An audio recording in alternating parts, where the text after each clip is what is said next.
Red salute to all the comrades present here. Comrades and revolutionary fighters from Africa and all over the world. Comrades, we have been assembled here to make the third annual Pan-Africanism Today conference a grand success. I feel proud to be here in the land of Nkrumah, a freedom fighter whom all the revolutions of the world have high regard. So we have been here to make our program to unify the struggle of the masses against capitalism and imperialism a big success. You know, I have been from Nepal. Nepal is a country of 30 million population, sandwiched between China and India. It is a landlocked country. And you know, Nepal is a country where there is no Independence Day. The reason why? The reason is that Nepal has never been a colony of any colonial power. The British imperialists, the colonialists, tried many times to capture Nepal. Because of the bravery of the Nepali Gorkha soldiers, the Nepali people, the attack by the British rulers were repulsed back. And then they have to go back. That's why Nepal is a country which has never been a colony of any colonial powers. We are proud of our own history. That's why the nationalism, the national feelings of the Nepali people are still very strong. That's why still we have been facing some sort of pressure from the superpowers from the south, you know, India. India is trying all the time to keep under the thumb of their own. But the Nepalese people are proud to be independent. They don't like to surrender before any forces. More than 2 or 3 times, the Indian rulers tried to make the Nepali people surrender before them. But we faced the challenges. And after that, they have to take back their own decision to encircle Nepal and blockade Nepal. As I have mentioned, Nepal is a landlocked country. And their trade, almost more than 90% is with India. That's why they tried to blockade Nepal. But Nepali people did not surrender before them.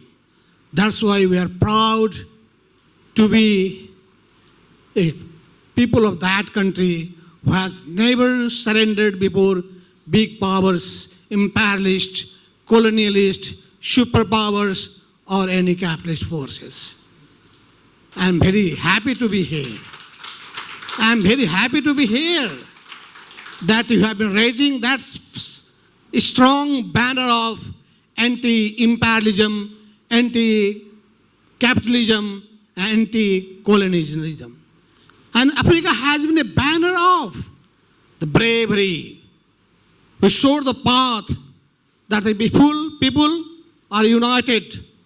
They can accomplish those things which usually people think impossible. There is nothing impossible in the world if you dare to scale the height. It has been said. So the people united, people with a determination, people with a vision. Nkrumah lives! Yes! Nkrumah lives! Yes! Nkrumah lives! Yes! Fidel lives! Enough! Cabral lives! Enough! Good afternoon, comrades, respected comrades, friends. Revolutionaries never die. Nkrumah is with us here today.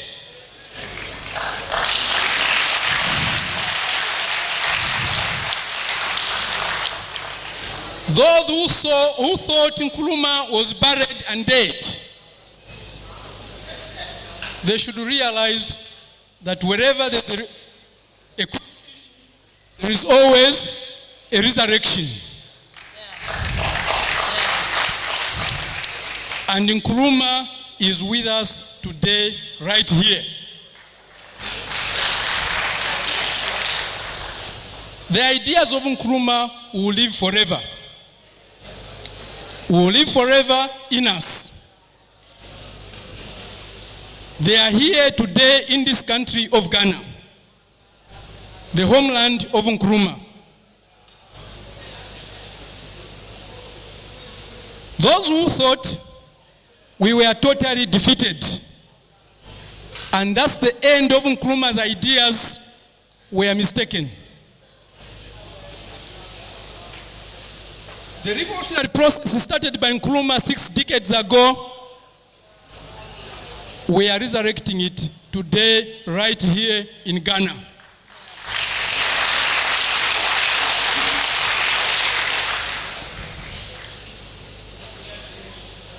Capitalism has no answer to humanity's current problems. Capitalism cannot deal with the inequality that is gripping the world today. Capitalism cannot deal with the issue of unemployment that is crippling the world today. In winter, every year, they go to Davos in Switzerland. What do they discuss in Switzerland? They discuss growing inequality in the world. They discuss growing unemployment in the world. But every year, they come from Davos without answers, without solutions, because solutions do not lie in capitalism. In fact, they are trying to square a circle.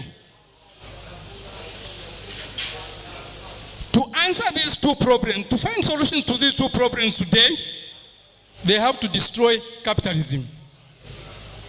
And they are not ready to do so. We are ready to do so. And starting here in Ghana.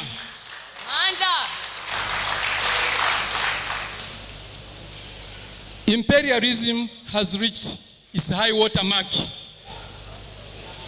Today, a new revolutionary wave starts here, right here in Ghana. They will not defeat us this time. We are better equipped with Nkrumah's ideas, Cabral's ideas, Fidel's ideas, Chavez's ideas, Mao's ideas, Lenin's ideas, Karl Marx's ideas. We are coming for you. We are coming for you.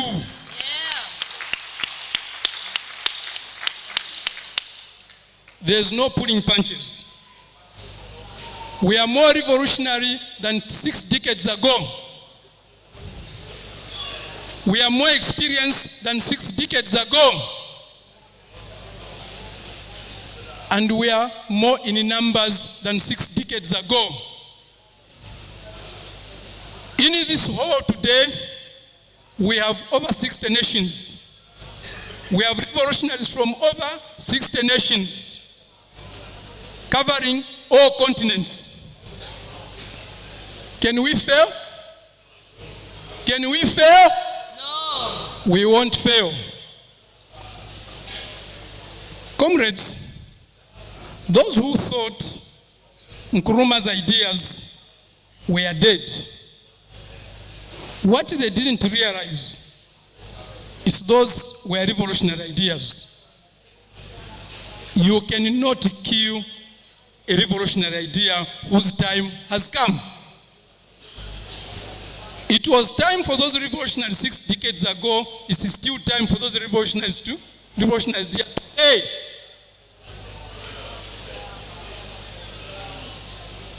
Since 1945, when the Pan-African Congress was held in Manchester, we have not had this type of gathering. Not even the AU or the OAU has assembled so many nations in one place.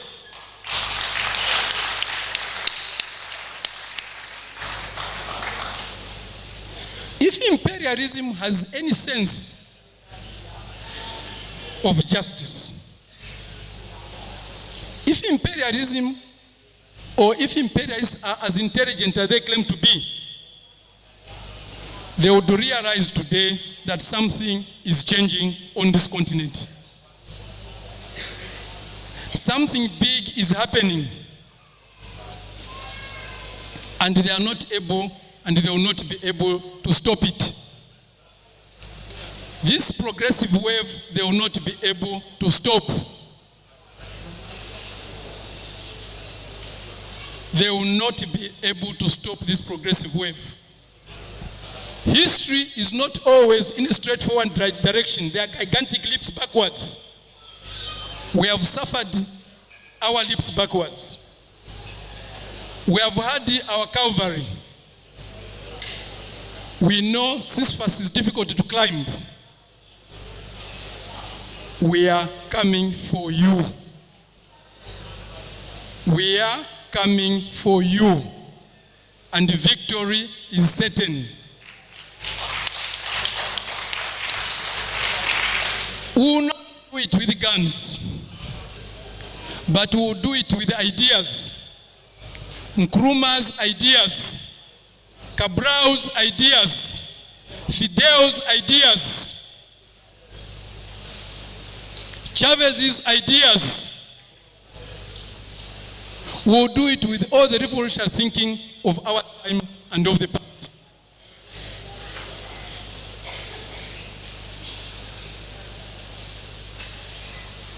There has been an effort, concerted effort by imperialism to bury Nkrumah's ideas together with this body.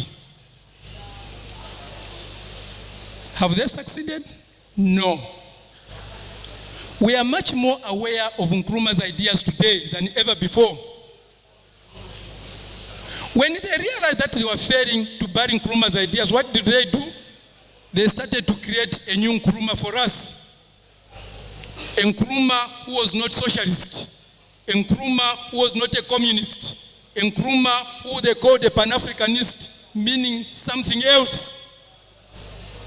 Today, we are here to reclaim, to redefine, and to chart a new path for the Nkrumah we know, the Nkrumah who is socialist, the Nkrumah who is communist. There was a time when it was difficult to say, I'm a socialist on this continent. When it was difficult to say, I'm a communist.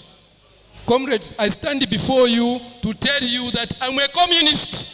Yes. And I'm a communist who is the son of Nkrumah, who is the grandson of Nkrumah, who is the great-grandson of Nkrumah.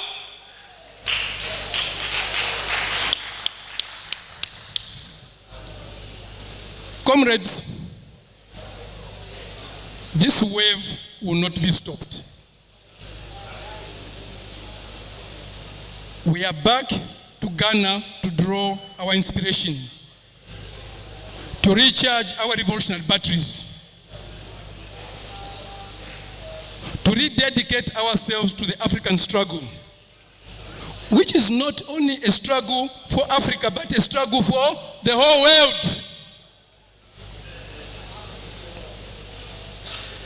We are with the whole world here in Ghana today.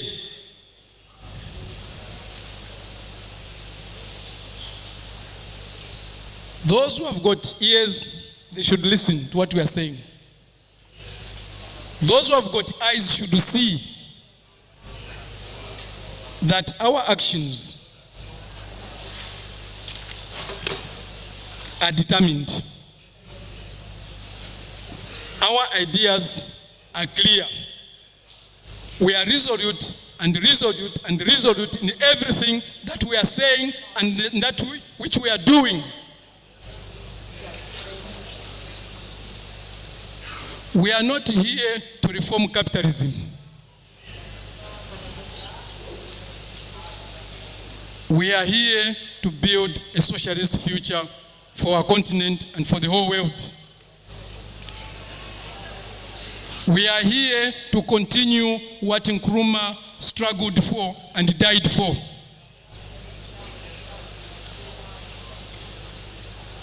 We are here again because Nkrumah lives.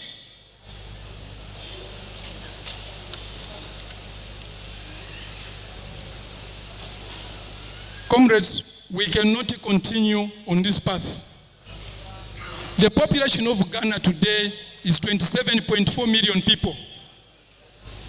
At a growth rate of more than 2%, the population of Ghana is likely to double in the next 15 to 20 years. Where are the jobs going to come from, given Ghana's unemployment rate today, and given capitalists' inability to create jobs? Where will the housing come from in 20 years' time when the population of Ghana doubles?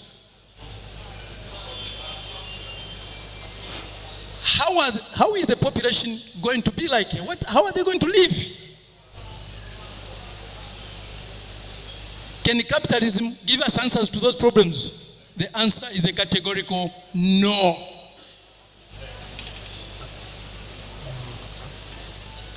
For many years, we are being given examples of how Ghana is doing well in terms of neoliberalism, neoliberal capitalism. What has changed? Are the conditions of the Ghanaian people today better than they were 20 years ago? Are they going to be better in 20 years' time under capitalism? Again, the answer is a categorical no.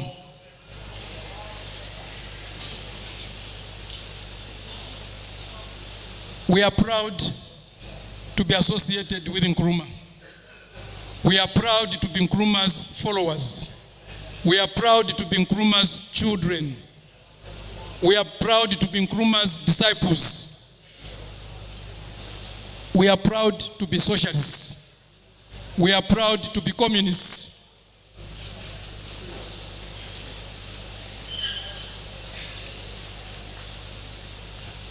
Comrades, there's a lot to be said, and I'm being told I should cut short. I'm a revolutionary, I obey orders. Thank you very much.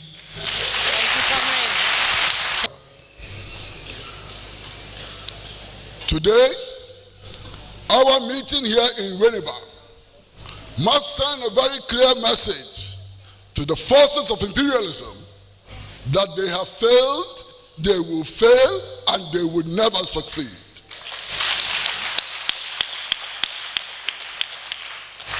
On February 24, 1966, they overthrew the Nkrumah government.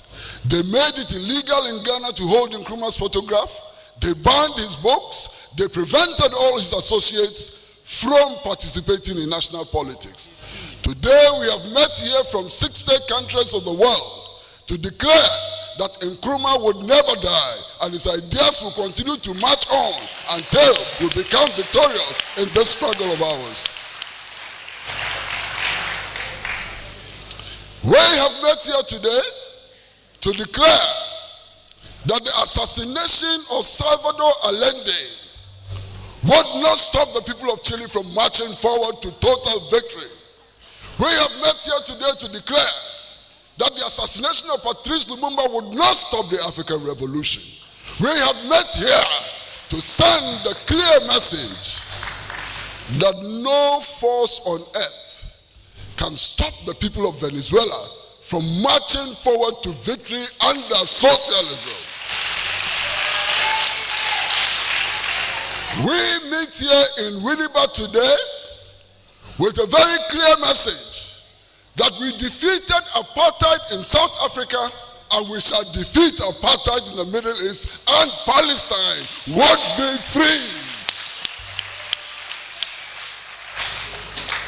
On the eve of Ghana's independence, Osajefo Dr. Kwame Nkrumah declared that the independence of Ghana was meaningless unless it was linked with the total liberation of the African continent. Today, as we sit here, there are still African territories that are under the colonial yoke. And it's our duty as socialists, it's our duty as Marxists, it's our duty as progressive unions to continue the struggle until every inch of Africa is liberated from the colonial yoke. The islands in the Indian Ocean, which are still colonized by France and others, must be free, they must be independent, and they must join us. Today, we cannot claim to be free for as long as the people of the Sahrawi Arab Democratic Republic remain under colonial domination.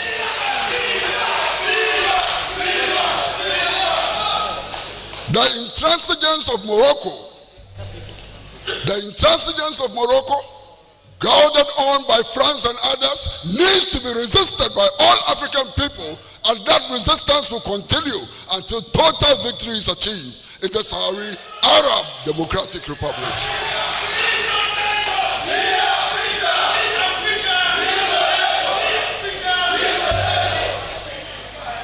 Comrades and friends, as we meet in Winnipeg, one of our comrades is languishing in jail in Brazil, and I refer to former President Lula. Lula is in prison not because he's a criminal. Lula is in prison not because he's a corrupt person. Lula is in prison because the forces of imperialism fear that once again the people of Brazil will elect their true leaders who would say no to the machinations of imperialism.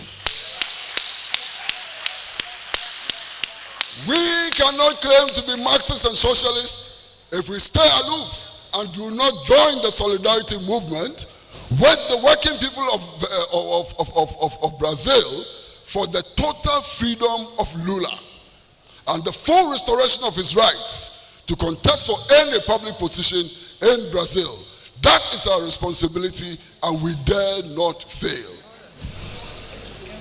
All over the years, Yankee imperialism has come to believe that it can frighten everybody, that it can terrorize everybody into submission. The people of Cuba have proven that a proud and determined and dedicated people cannot be defeated even by US imperialism. The blockade of Cuba, severe as it is, its repercussions on the Cuban people and so on, has not been able to stop the Cuban people from marching on from victory to victory to victory to victory and to more victories in the future. We declare our full solidarity with the Cuban people in their struggle against US imperialism and all other forms of imperialism and attempts at dominating them. Comrades and friends, there have been many occasions on which we have been urged as countries of Africa, as countries of Asia, as countries in Latin America to follow the Western model. You have all heard it before. We are told that if we want salvation and so on, we need to follow the Western model. I'd like to ask today, what is that Western model? What is that Western model founded upon?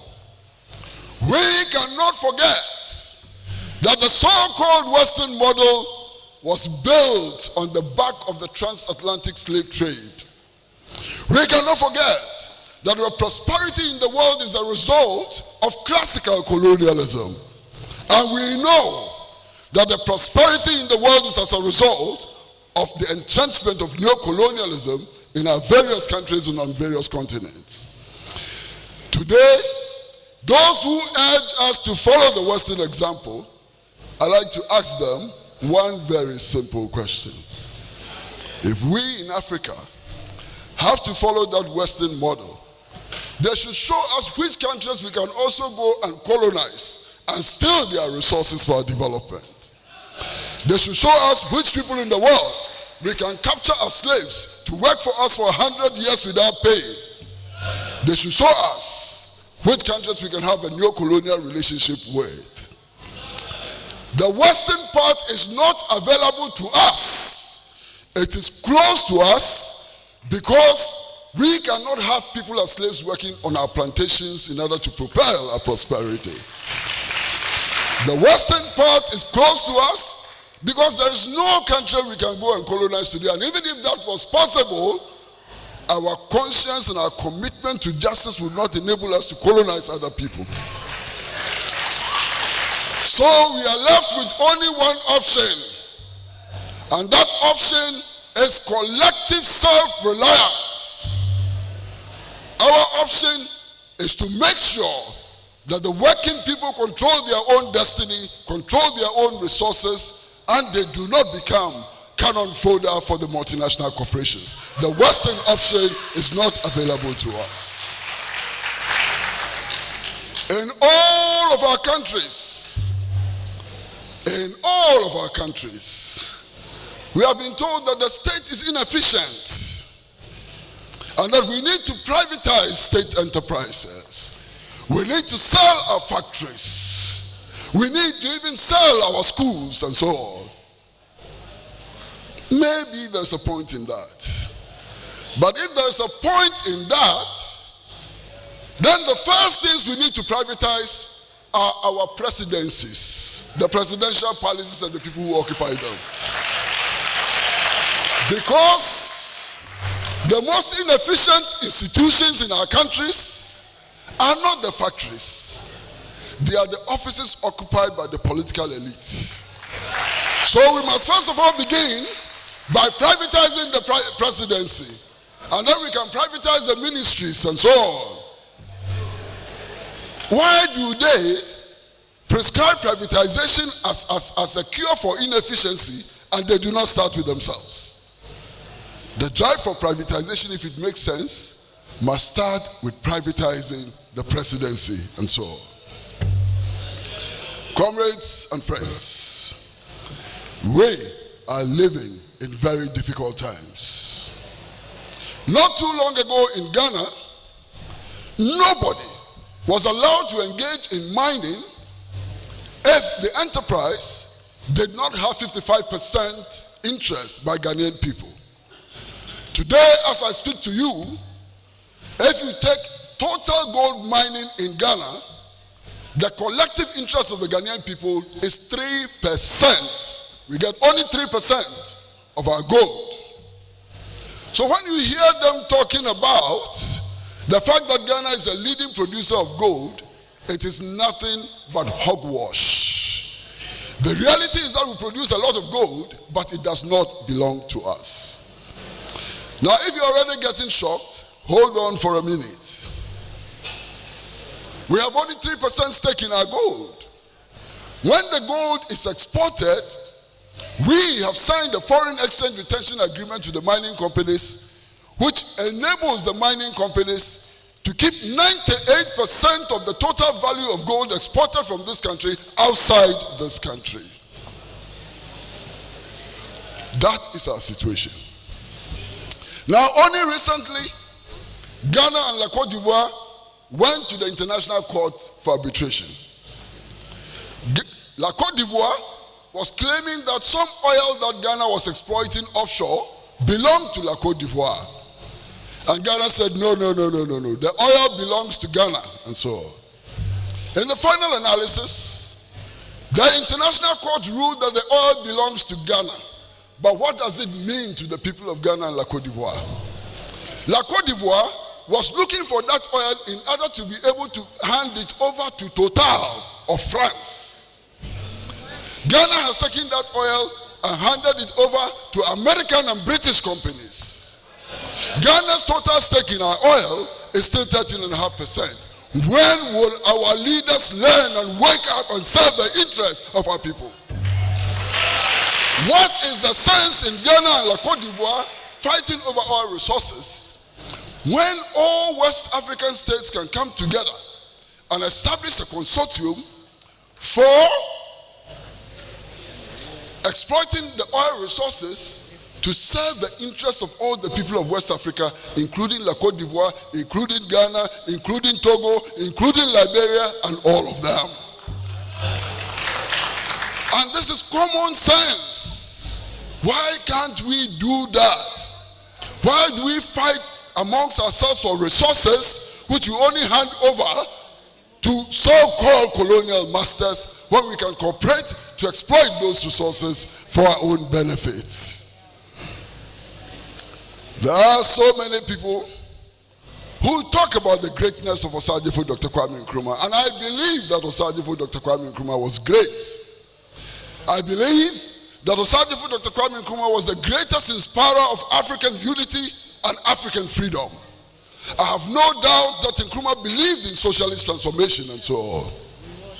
But the greatness of Osagyefo Dr. Kwame Nkrumah lies in the fact that he was an ordinary citizen born in one of the smallest villages in Ghana, in Krofo in the western region, that his father was not a bourgeoisie, that his father was an ordinary goldsmith, and his mother was an ordinary market woman.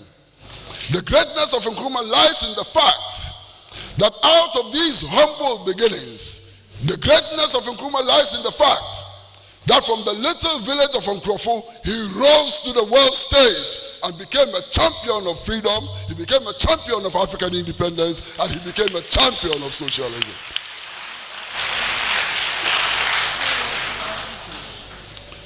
This conference is the third Pan-Africanism Today conference. Is that true?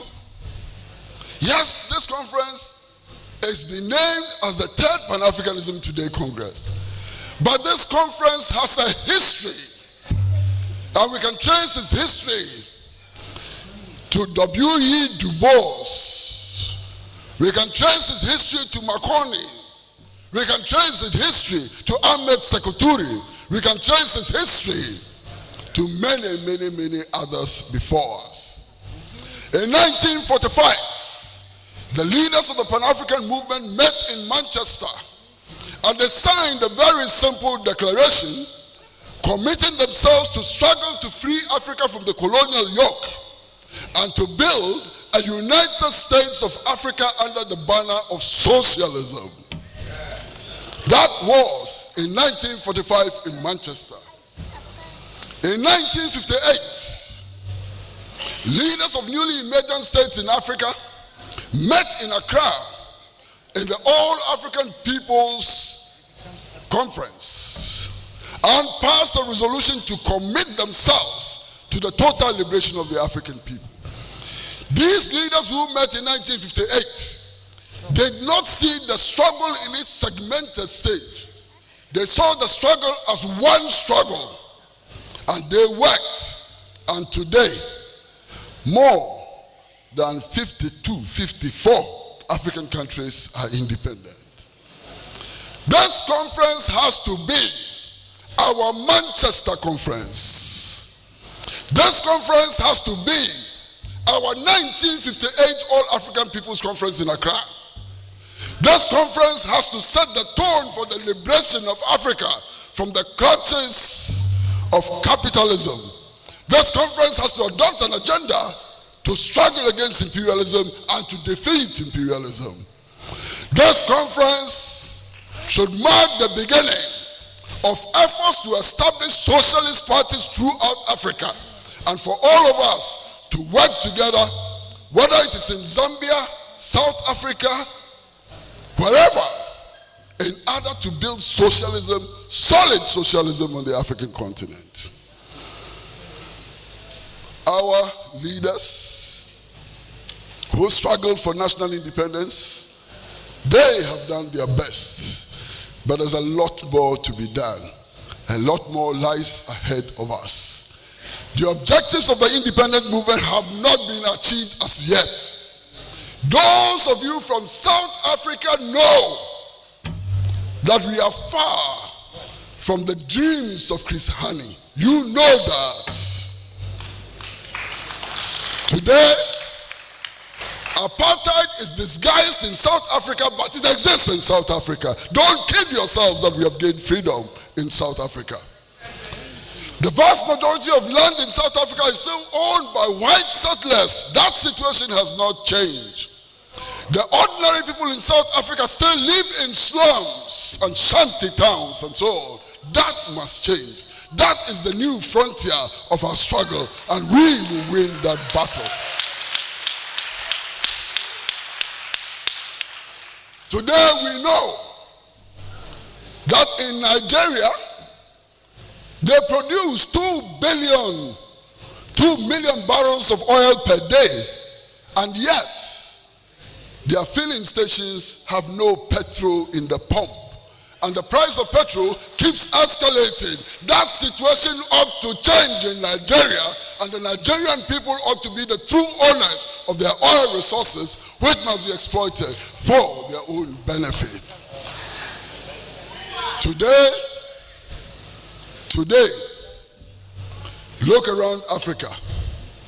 Many of our governments are beginning to allow the establishment of U.S. military bases in our country. We must resist that with all the strength that we can command.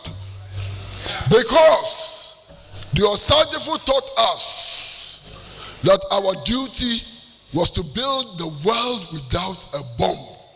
That we have to build a world which is free from weapons of mass destruction. And he told us that no inch of African soil should be ceded to the enemy for building of military bases. We have to wage a relentless war against the establishment of military bases on African soil. And we have to ensure that all security cooperation between African states and Israel come to an end immediately. We did not fight apartheid in South Africa to support the apartheid of the Israeli regime. We have a duty to dismantle apartheid wherever we find it. And indeed, it's our duty to join the BDS movement, which is calling for a boycott of all Israeli goods and services. That is our duty. That is our responsibility. Today, we are here in this conference under the broad theme, unifying the struggles of the masses against capitalism and imperialism. And we must leave this conference with a full understanding that the day we unite our struggles as trade unions, fighting for better conditions of work and life for workers, our struggles as environmentalists, struggling for better environmental conditions, our struggles as students and academicians, fighting for academic freedom, our struggles as nurses, our struggles as peasants and so on. That day, when we unite all of these struggles, we will defeat the enemy when these struggles are united. And that is why our objective must be unifying the struggles of all our people.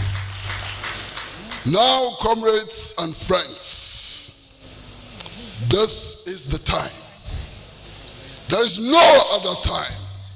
This is the time for relentless struggle against injustice. And no force can prevent us. No force can defeat us. Victory is certainly certain for the progressive forces of the world. I thank you all very, very much. Thank you.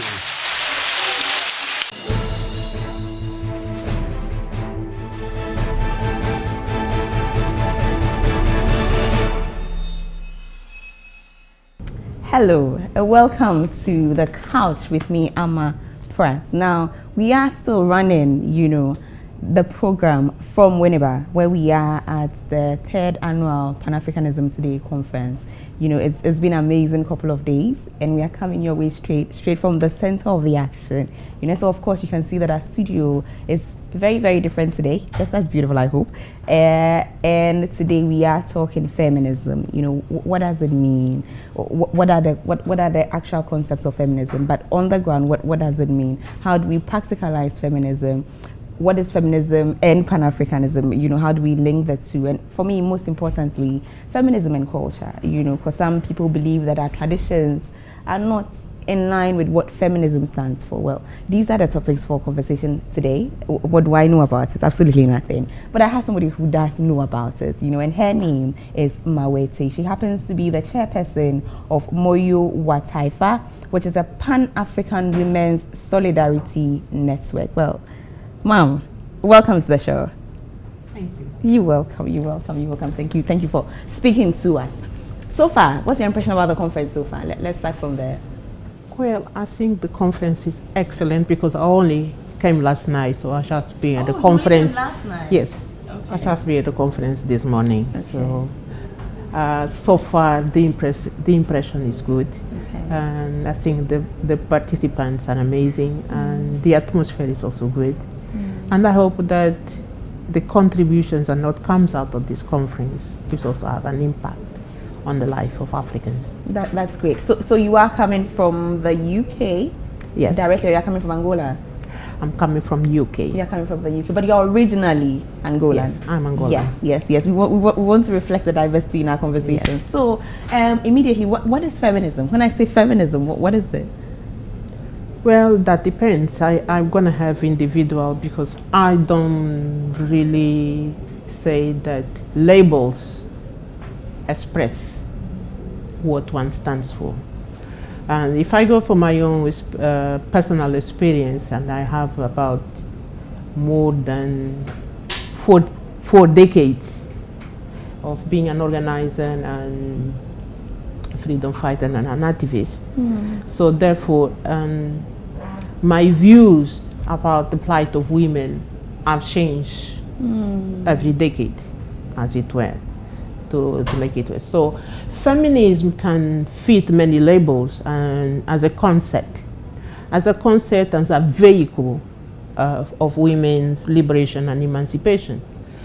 But feminism also stands for women cultural emancipation, women economic emancipation, and women self-emancipation. So all those issues can be combined into that label. And as I was saying, when I start, I never, as a person individually, I never joined a particular gender directed or organized feature, organizations or anything. I was pretty much against it because normally people talk, the discourse was more about gender, and gender was only associated with women. Like the women is the only gender in the world. So gender, women. So men have no gender. So therefore, to me, it was really a no. I never joined women organizations and so on. As I said, so I'm a chairperson of a women's organization now. So that means there's been a journey to that point.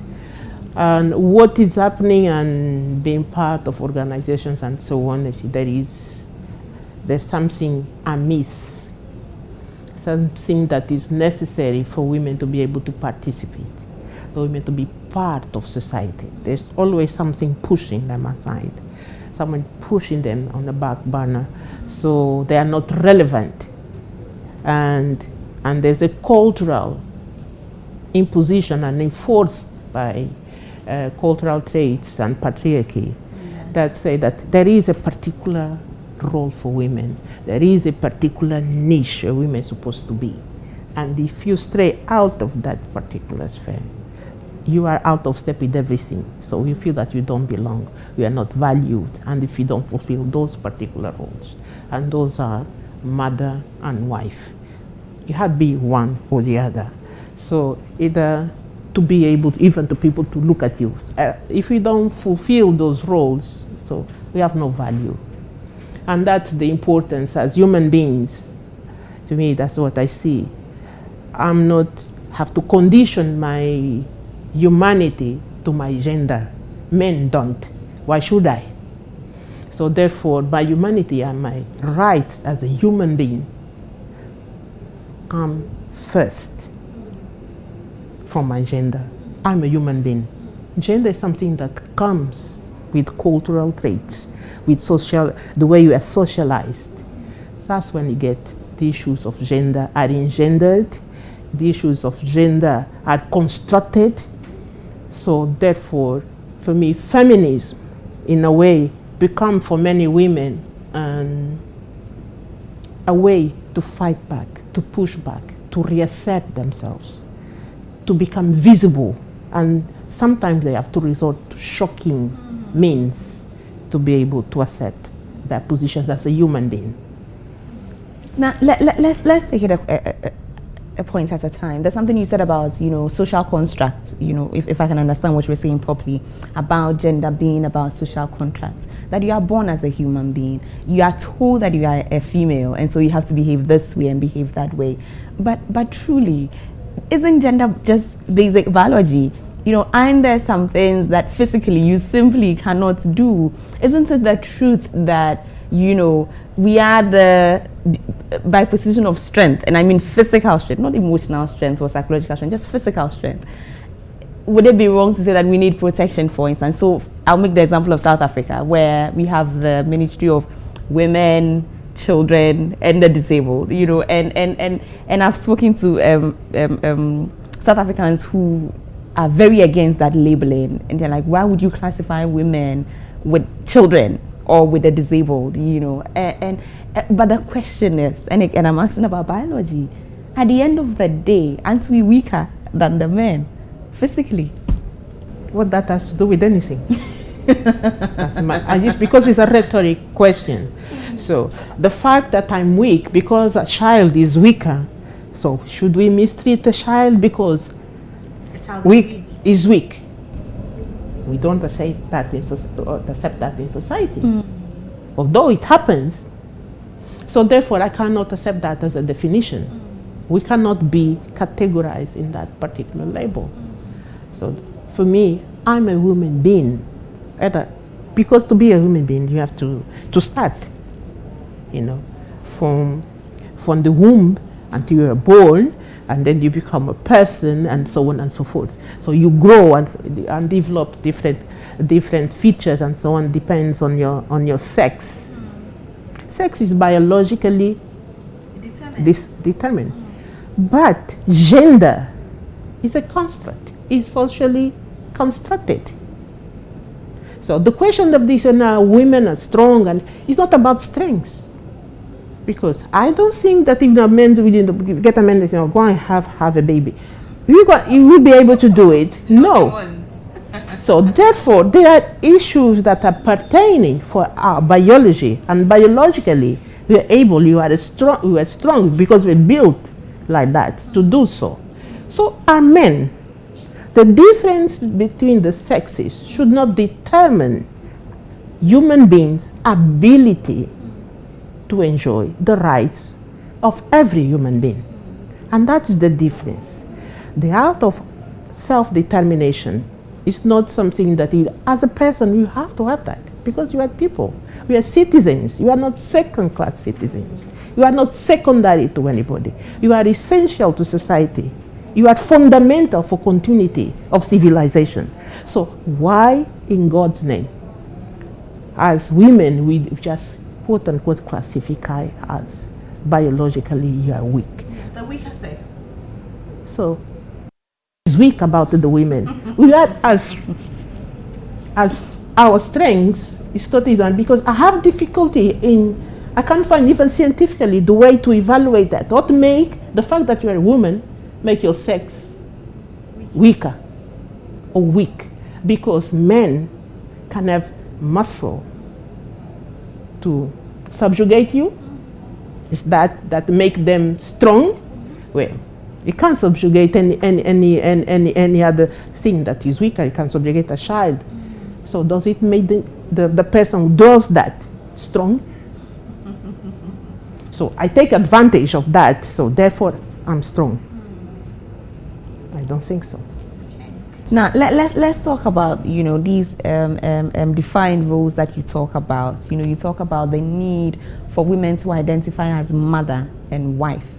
For social acceptance, and it's interesting you say that, because very recently this issue of Hillary Clinton's Twitter account has become an issue, where the first thing you see on her Twitter account is wife, then mother. And she has been criticized for it by the Nigerian award-winning author Chimamanda Ngozi Adichie, where she says that Hillary Clinton is way more than mother and wife. That she's you don't have Bill Clinton saying husband, father on his Twitter account. But then at the end of the day, isn't it part of our femininity? For instance, I'm a mother, and I want to be seen as a mother. I need for my child to come first in all that I do. I don't care if my husband doesn't feel the same way I feel that way. Should I refuse my femininity just to make her statements? I mean, what if she takes pride in the fact that she's a mother and she's a wife? Is there anything wrong with that? I don't see, this is not about wrongs and rights. That's the point. It's not the way this is wrong if I feel that I'm a mother also. Does it take all that partialities of my identity? I have other identities that not just a mother. I cannot, my point is about the confinement, is the limitations that it creates. If we are just a mother, there's a lot of social issues that come with that. If we're only identified as such, there's a lot of limitations that come with that. So I'm a mother, so everything is confined in that, me and my child. That's my worldview. Exactly. Don't want beyond that. There's nothing else for me to do. I cannot intervene on the things that go badly wrong with me and with my child, because I'm a mother. I just have to accept and conform. And that aspect of conformity and limitation that put on a human being, that is a problem. The other thing, because I'll be confined to that particular domesticality, because I'll become domestic. I've been domesticated like the animals that have been domesticated. I've been reared. I'm a wife also, and I have a husband that do husbandry. So therefore, these are the two I have to provide service. So and then in exchange, I will receive some degree of social stability or some economic stability or something. There's an exchange there, because those things, being a wife is an economic setup, and that is determined by society. So it's the same. I make a contract as a company and so on. So husband and wife also make those kind of contracts, because that emotional relationship, emotions become something of value that you can receive, you can pay for it. You can receive somewhere. You don't need to have a wife to have the services, and you cannot need to have the husband have the services. So then, what is it that is of value in that relationship that is beyond that economical transaction? So that to me, so to say that to be a wife and feel I'm very proud. Yes, a lot of women are very proud of it, But what I'm saying, I'm a woman. I don't need to be a wife to be a woman. I don't need to be whatever this is defined. A mother to be a woman. I'm me, and I'm also that. So all those things are part of my identity, and I embrace it all. So otherwise, I won't be able to be here, because I should be in a home, taking care of other things. I won't be able to participate on the public sphere, means that I'll be confined. So those labels will confine me, and I don't want to be confined by those. And I think that we're part of society, so we should participate fully in everything. That because it's going to impact on us, why should I not participate? That is my point. Yes, and I like where you ended that. I'll just say this before we take the break. This participation, in society and participation in growth you know, because the point has been made over and over again that if, let's even assume that the population is split into half in equal portions, that we are 50-50, you know, this thing of letting society then run on one leg, you know, with the other leg, literally, yes, because we can't function. And for me, that comes straight to all these things that you speak about, the 3 classifications that you speak about: cultural emancipation, economic emancipation, and self-emancipation. We are taking a break at this point, but when we come back, I want you to take them one after the other and give us some education, if you may. Okay, so viewers, we'll take a break at this point to be right back. Stay with us.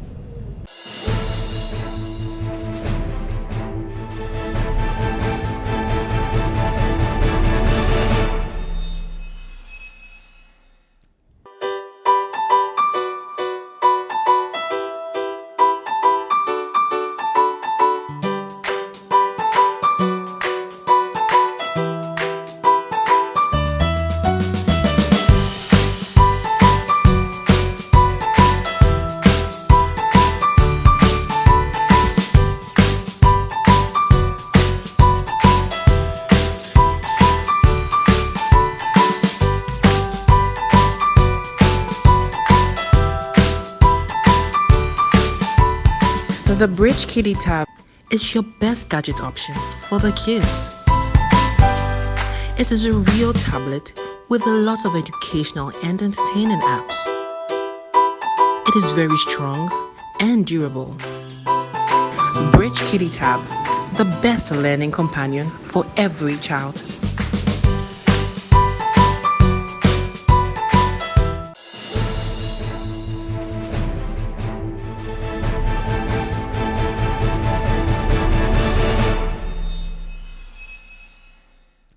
Welcome back from the break, viewers. We are talking feminism this evening, and we are in conversation with Mawete. She happens to be the chairperson of Moyo Wataifa, a Pan-African Women's Solidarity Network. You know, it's a privilege to have you. I want to say that again before we go on. It's such a privilege to have you. Right. So before we left for the break, I was asking you to elaborate, if you may, on cultural emancipation. Let's start with that. Let's start with cultural emancipation. Yes, cultural emancipation, as the way I say it, refers has be able to look at our traditions and our culture, the way we socialize, the way women, in particular young girls, children, female children, are culturally introduced in society.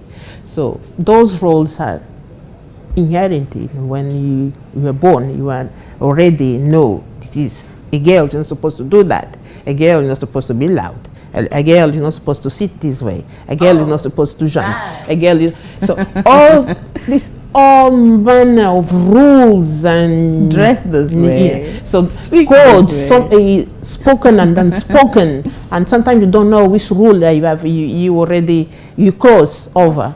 So therefore, all those confine and force women to conform to a particular role in society, and we have in that process that aspect of indoctrination, but on the other hand, there are also positive aspects on that of women independence, and one of those that is normally is ignored because our society and our traditions have evolved over the years and over the centuries and so on, and so you cannot deal with the issues of today the way we have dealt with them in the 17th century, because the environment will be totally different. So we cannot be living in the 10th century when you are on the 21st. So things have changed. So the role of women has to change and shift according to the way society has also changed. And culturally, the issues of culture, normally we defend culture as something there, and it's not linked to economics. Because everything in the past. Yes, most of our relations, cultural relations, are determined by the way economics are organized in society. So those roles fulfill a particular economic function within society. So if the economics have changed, how can we keep women in the same process they were 10 centuries ago? We're not going to work for today women. the nature of our families, the nature, the way our relationships often moved on. Because we are not just receptors of what comes in, we also input what goes out. So if our families are no longer cannot be sustained in the way they used to be sustained traditionally, there are changes in that. So has to be changes as well in the way we relate. And most of the time, culturally, we have is the clash between those two concepts, those ways of living, those ways of life, that the traditional way and the most modern and today's way of life that have changed, because women go to work, women go to university, there's so many other functions that they need used to do. So in order to be able to do that, they're still required, while doing that, to do also the traditional role. And that becomes a contradiction, it's a skills. One of the questions that normally people are asked on that when this kind of interviews is that, how do you cope? And I ask, how do men cope? Men don't have families. They're able to be doing all those things. How do they do their families? How they keep their families when they go all over the place and doing so many other things apart from family? It's not even their primary concern. So the point is, I don't. My response to that, I never cope. You can't cope with all of that. And because we cannot cope with that, we need to change it. We need to really transform those relationships. You need to be able to share more so that it can function. Otherwise, it's impossible. I cannot cope, and I will not cope. And I'm not willing to cope either. I really like that, because this concept of superwoman and a woman of substance, I think that's the term, the proper term, a woman of substance. So this is supposed to be this woman who is doing amazingly on the work front. She's climbing that corporate ladder, jumping the corporate ladder literally. And at the same time, she's supposed to be this fashionable, beautiful woman, married with children, and, having it all together. Yes. Yes.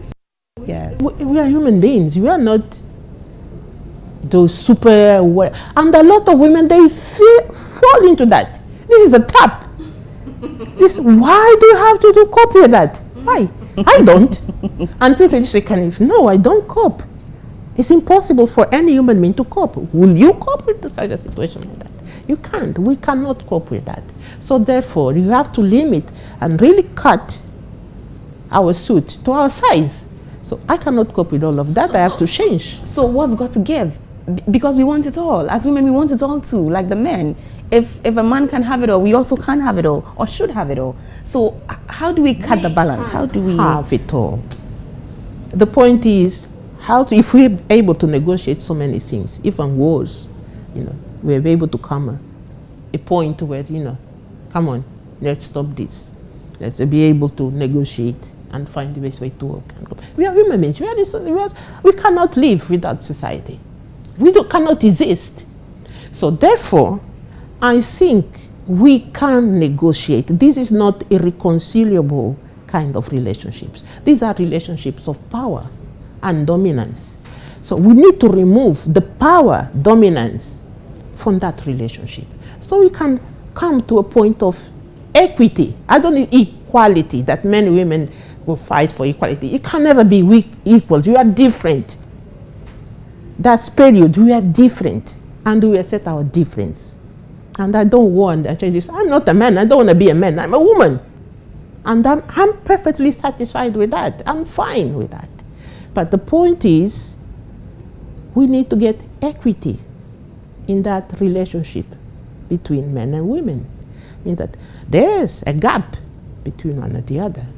If I'm getting submerged with duties and this and that, I won't be able to perform good if I have a job. And I need to have a job. And the point of having a job is not just to fulfill a personal ambition or something that I want to have, but it has become a necessity. It becomes a necessity for the family, for the lifestyles that people want to have, and so on and so forth. One income in one family will not do. even two incomes, most of the time don't do it. So therefore, it's a necessity. It's not more a question that I want to be out there and get a job and so on, but the men will be able to cope either. So that is those issues, particularly if you are a monogamic family. But it is, you have other issues. People have, apart from having those problems, you're going to have 3, 4, 5, 6 wives, so it's asking for trouble in that sense. I don't have any policies. It's your choice. So anybody does your choice, it should fit his shoe on that one. So I will not be the one who will defend or who will discuss that kind of, this is a personal choice. Absolutely. So my issue is how generally the average family and society and couple make those kind of decisions is that we need to be able to function as a family, to be able to care for our children, to be able to care for ourselves. We need a certain level of income. If we cannot produce, I have to. And we have the cases where women are just the sole heads of the household. Yes. And increasingly they are the majority. So how can she not be able? It's a necessity. She has to be. She has to be on the production sector.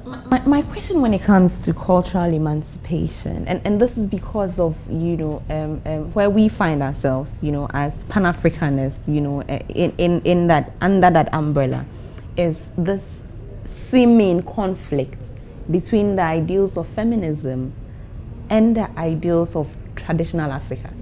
Where people say that feminism is not an African concept, that in Africa, we value family, we value community, and a woman has a special role to keep community going, that, women are the heart of the family, and women are the people who put it together.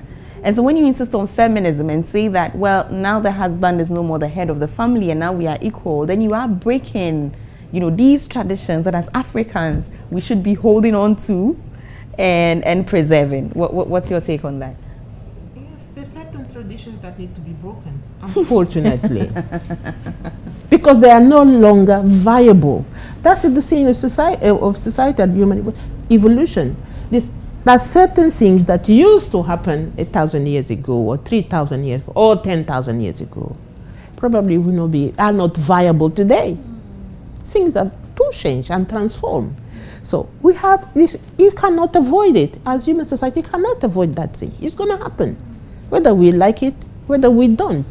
So to try to enforce something that is no longer adequate for the society we're living in, is asking for trouble. Really, it's not going to work, no matter how idyllic, how nice it seems to be, because it's about privilege. When the man, you claim, I'm the head of the household, so everybody has to obey me. What do the capitalists say? I own the means of production. If you want a job, I'm the boss here. You obey what I'm telling you. No matter what, you do what I say. If you want to be out, you're out. And that's what you're going to say. You do what you want. You want to stay in the household as the wife. Otherwise, get out.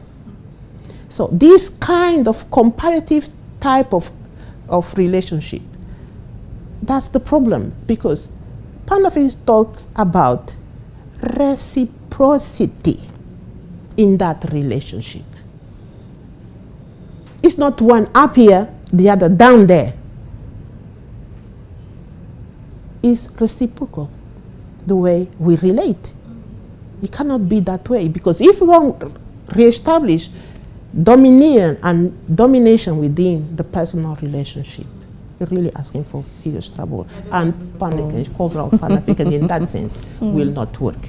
It looks really idyllic, but it's on paper. It doesn't happen in real life. That is not true. It's not going to work. Okay, now let's talk about economic emancipation. For me, economic emancipation is the problem.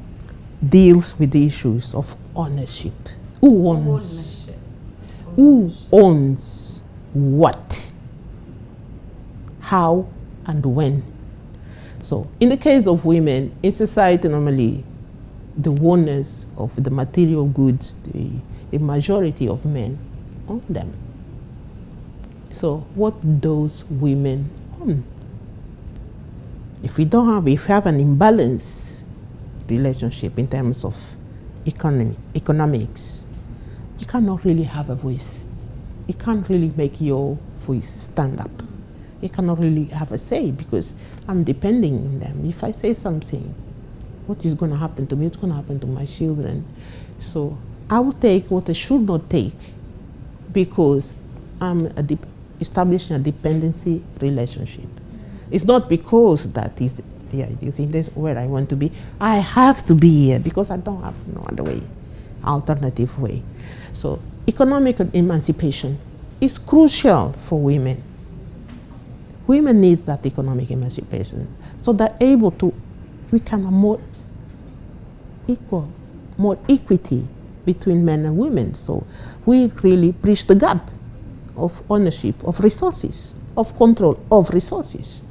If you go to the state are men, the ministers are men, the teachers are men, the pastors are men, the churches are men, God is men. So everything. So this, what are women then? Say as the little helper. So we cannot constantly be the helpers. You cannot constantly be the subordinate. We are full human beings. We have full heads. We can think. We can produce. You are capable of everything. So on God's name, why should we be subordinate? It's not about subordination, and you can't carry on because Pan-Africanism also talks about liberation, emancipation. So what does it mean for women in that society? So we replace one type of oppression by another type of oppression. That's not Pan-Africanism. Not at all. Let's talk about self-emancipation, if you may. It's about the individual. Is more the issue because we can see ourselves to be defined by society, what in society, see our role in society, that our identity is defined that way. But we still be units unto ourselves. I'm not you, you are not me, and I'm not him, and him is not me. So therefore, those aspects of what make us, of our own individual makeup, will become our self-identity. And that's, and to be able to be auto-determined or self-determined means that are able to make the decisions that are important to our life. Have to decide whether it's wrong, whether it's right, but it's my decision, it's my responsibility to take the consequences of what happens for my decision as well. So those are the issues of self-determination. I don't want to be even a child. We cannot anymore just pick a child and do this and do that and go there because I said so. It's not good enough. It's not good enough. As a child, you need to think. It's a human being there. So we cannot deal with them just anyhow. You see, there are rights for children, there are rights for women, there are rights for men. So therefore, self-determination has to do with that. The possibility and the capacity of each individual to self-determine what is important, what is the crucial journey on their own lives, and take the responsibilities and the consequences that comes with those decisions. Comes to the choices that we make. Thank you so much. Well, we will take a break at this point. We'll come back and then finish up the conversation. Well, viewers, we are taking a quick break. Stay with us. We'll be right back.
Welcome back from the break, viewers. We are still talking feminism, you know, from Winneba, where we are having the 3rd annual Pan-Africanism Today conference. You know, I'm excited. You know, it's a lovely vibe. I like it. I'm excited. Okay, so Mawete, let's talk about participation. You know, let's talk about us being here today, you know, at an annual conference for Pan-Africans. You know, it's a struggle. You know, we are involved in one way or the other. I mean, the little that we can also do, I think. How should today's woman participate? How is the Pan-Africanist, the woman, there? Because it's unfortunately it's hierarchical, isn't it? We are trying to change that, but that is what it is. So how are we participating? So the first thing that, you know, just follow for what we were just talking about in the segment before this one, and the issue of self-determination, of asserting yourself, is fundamental to come. Women that be educated and socialized to be on the restricted sphere of influence, so that we don't have on the public eye. They are not supposed to be in public and the public sphere. So therefore, for us to have our way inside organizations, because even within even the progressive ones, this issue instead of women's participation. Women most of the time they do not participate because they don't find there is the right environment to participate. They feel intimidated. They feel bullied, bamboozled, or totally ignored or ridiculed. That is one of the worst forms of demeaning a person.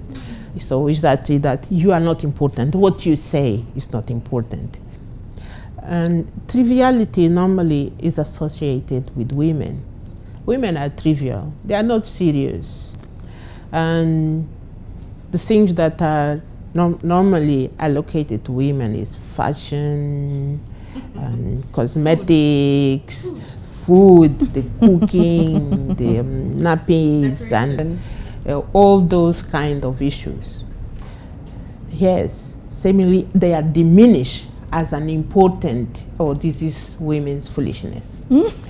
So, and now we should be trying to look at that, because we are talking about economic emancipation, economic liberation. How much goes into those for us to put it aside as an important? How much does it contribute to society, and how? What are the bases of those areas that we quote unquote call trivial? So, and what is the capacity of those trivialities to change perceptions in today's world? So, if we decide that Pan-Africanism is the fashion of today, Pan-Africanism will be the fashion of today, because you have a mainstay on those trivia. If we can engage those trivia into the general concept rather than dismiss it, we need to incorporate, we need to study it. We need to see the impact, because capitalism has no problems with trivia and take it very seriously. And we tend to dismiss it as not there, as unimportant. It's not serious. So there's something wrong with that approach. And so when I'm talking about these issues of the economic emancipation and how women can really break through the ceiling, need to take those matters seriously. What is much that we are inputting economically, financially, in society, emotionally, because the emotion value of women's input is free. So what is the value of it? Can you quantify how much we put? If it's not there, what happens to society? And how will costs is going to be for society if that emotional input is not there? So those are the values. You have to look at those issues as value. It don't allow anybody to read those out. Thus we begin to participate. We begin to challenge views. We begin to challenge the way we ourselves look at those matters.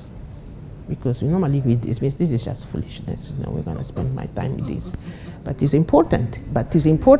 I probably wouldn't be spending my time going to the hairdressers and all those things. But I have to understand the role that those things play in society if I want to make any transformation. Because those are vehicles of transformation. And that's the way I see the role of the economic emancipation of women, and to take those so-called confined niches and bring to the mainstay of economics, of finances, and of society, and of culture. By doing that, by leading those kind of movements, those kinds of ownership, own it. We don't need to be apologetic about anything, because I'm not. So, and this is one of the problems that women, you are always apologizing. We always say this, oh, we did so wrong. Yeah, sorry, daddy, sorry. And then you go behind, you shut your mouth, and so it cannot anymore be like that. Right or wrong, we go forward with that. And then come what may, then we challenge one at a time. Because otherwise you're not going to make inroads. Otherwise you will always be captured. Whether we are in socialism, whether we are in communism, whether we are in Pan-Africanism, whether we are in capitalism, we're going to be captured. We could be a captive section of society, of humanity, that forever will be in servitude.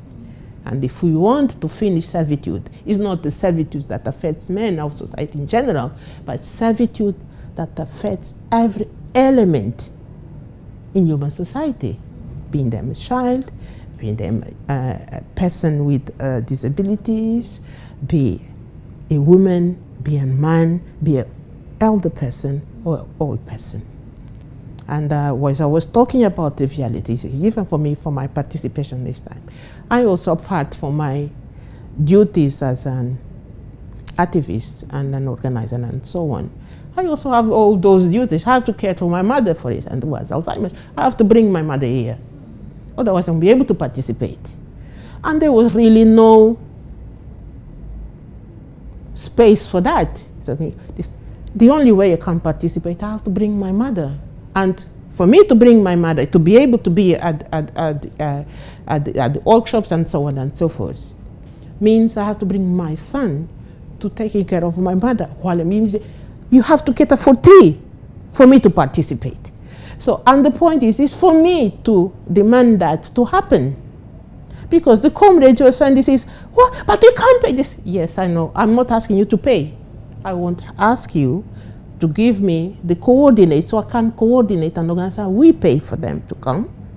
I don't have problem paying for that. But I want to be have a guarantee. Logistics. That when I bring them, they are going to be catered for. Yes, and the things are there and so on, and I need to be able to coordinate all those processes. And that has not been incorporated, have not even been thought of, because most of the organizers, male or female, we normally take this as trivia. These women, they say, why we are going to the conference, how do you want to bring our family? So why, and then you have to cater for her? Doesn't make any sense. See, it doesn't make any sense, but we really are talking the issue of participation. And that's the point is, so how am I going to participate? You're telling me I cannot bring them. So, okay, fine, I don't bring them, I don't come. There's no problem. And that happens countless times. And I've said that, I believe this, they were just catching their heads because it's, no. I know exactly what you're thinking on the other side, because I would behave in the same way. But now, I'm just confronted with the situation, and I have to find a solution for it. So therefore, I'm not going to leave my mother there, and I'm not leaving my son there either. So I'm bringing them. I like But you are actually the second comrade I've heard say this, because I spoke to Comrade Parks from NUMSA. Yeah. I don't know if you know her, and she said, well, I'm coming with my husband and my daughter, you know, and it's a full package.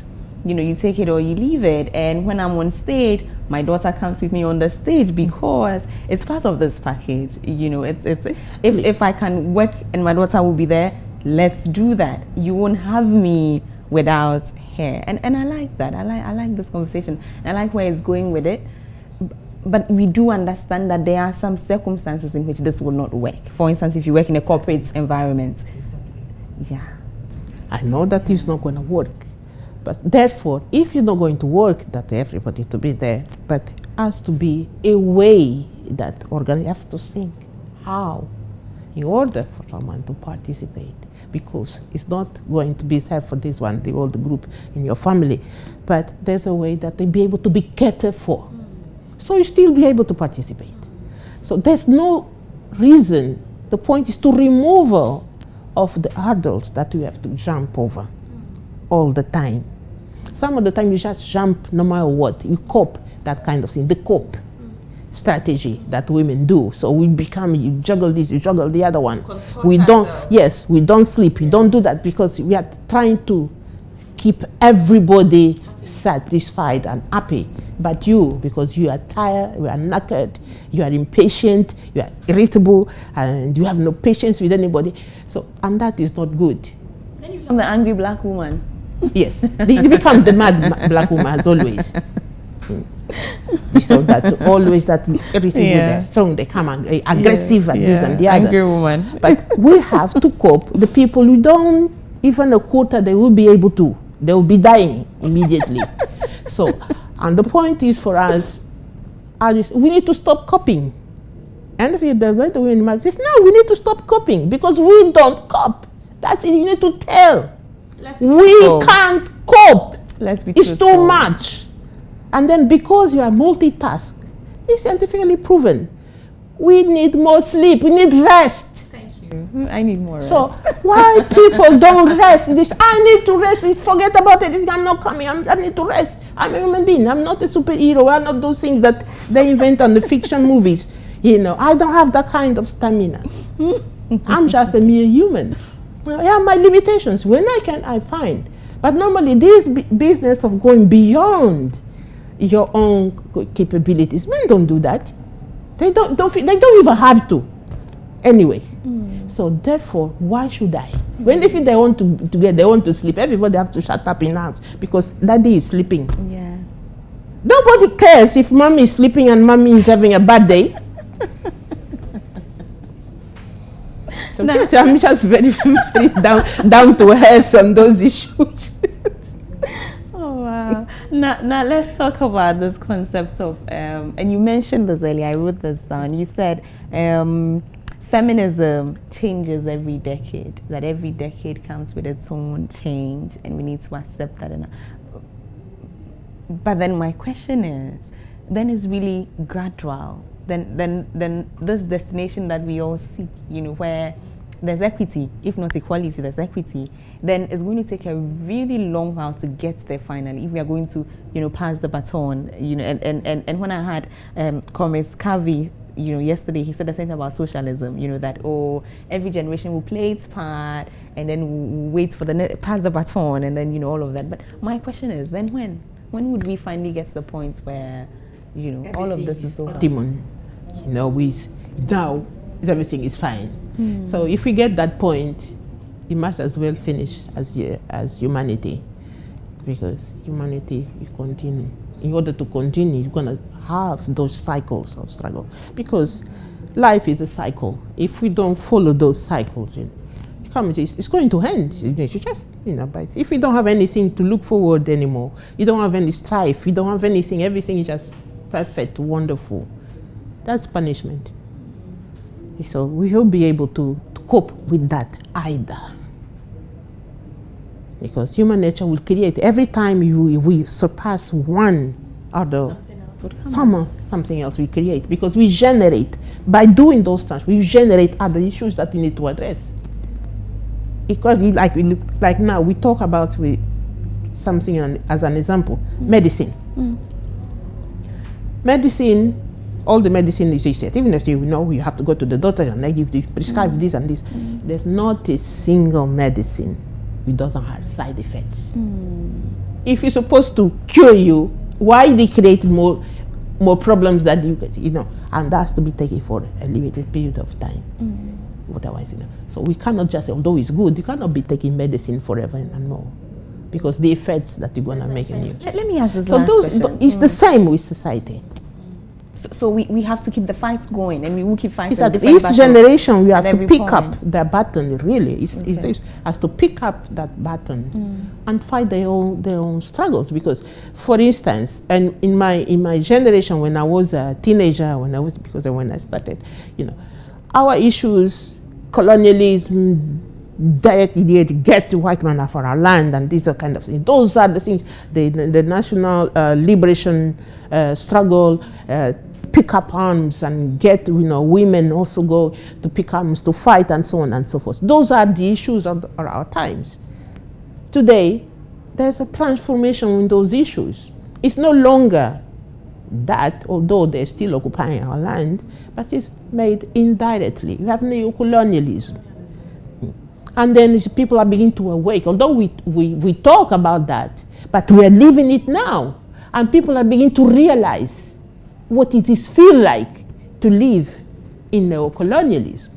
So therefore, the way you're going to fight neocolonialism has to be found on the generation of today that facing it, that need to fight so they can find their own emancipation.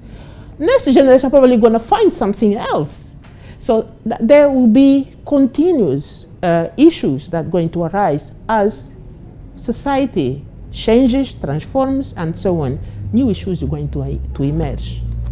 Thank you so much, Mawete. Yes. Thank you so much. I have learned, a whole lot. And I always say this, that if for nothing at all, I hope that these conversations start another conversation at home. And what I will take away with me is this need for continuity of society, that you do your best. You do your best. And I agree with you totally. I mean, if we have nothing to look forward to, if we have no fight to fight, then what's the point? Then what's the point to our existence? Thank you so much. Thank you so much. And Viva with a good work. Keep at it. Thank you. Keep at it. Well, viewers, this has been our conversation. We have been speaking about feminism with Mawete. She happens to be the chairperson of Mawete. Am I saying it well? Yes, and it's a Pan-African Women's Solidarity Network. Let me say something about the chosen name of our organization. Mawete is Swahili, because we're hoping that as Africans you have a lingua franca, that Africans can communicate across the continent in one language that everybody can understand, that everybody can say, and we don't need translators, we don't need interpreters. And Mawete means heart of the nation. And because we believe women are not just the heart of the African nation, they are also the brains of the Pan-African nation. So therefore, the Pan-African Women's Solidarity Network is a network that to link up the connections of our struggles, both in the continent, the struggles of women in the continent, and lastly in the global diaspora. So we need to bring those struggles together. We need to bring our experiences of struggle, of resistance together, to be able to acknowledge each other, to be able to fight together, to be able to enhance our capabilities, then to exert victory and transformation in our lifetime.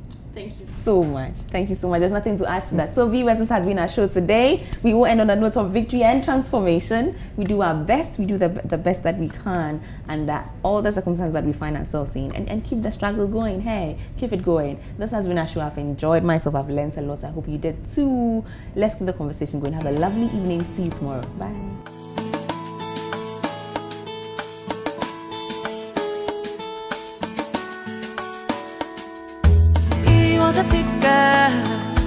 Iwakatika, nula iwakatika, jenga neja kumbante. Iwakatika, nula iwakatika. iwakatika jenga neja kumbante damuleno neja kumbante damuleno neja kunyerete damuleno neja kumbante neja kumbante jawa yalla yalla.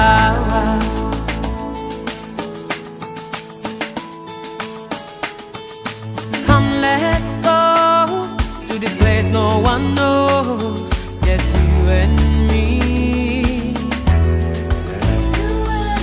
Come let go to this place no one knows, just you and me. Yeah. Iwakatika, iwakatika, nuna iwakatika, jenga neja kumbante. Damuleno, neja kumbante. Damuleno, neja kunyerete. Damuleno.